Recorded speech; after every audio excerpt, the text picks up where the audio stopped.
Good day mga ka-vibes. For today's video, gagawa tayo ng pagkain ng ating mga fur babies. Atay na manok, malunggay at saka papaya. Tutuin na natin. Unahin natin yung papaya kasi ito yung pinakamatigas. Then after that, let's put the liver and then halo-haluin lang natin. Then after that, takpan natin para mabilis maluto. And then, lagay natin yung malunggay. Ayan. So, sobrang healthy yan para sa ating mga fur babies. So, haluin lang natin. Then, after that, pagkatapos nyan, pwede natin siyang takpan ulit.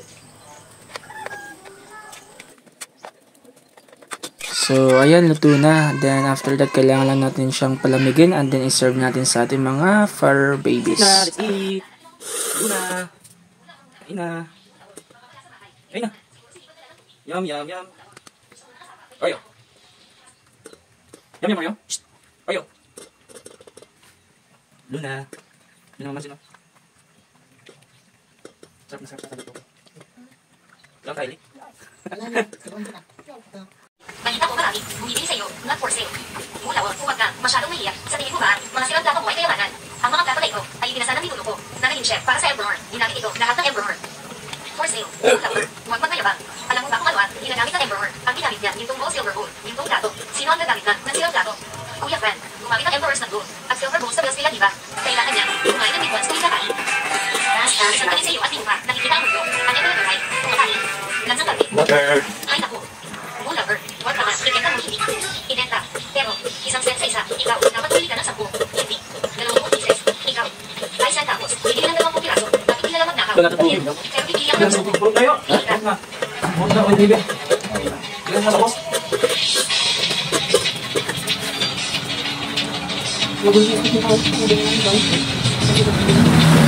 Tapos Luna? Luna? Luna?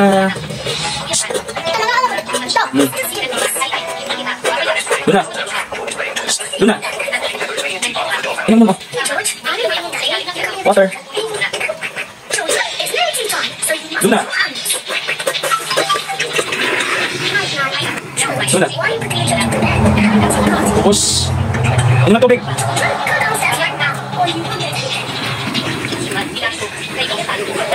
Luna? Inom ng tubig ba?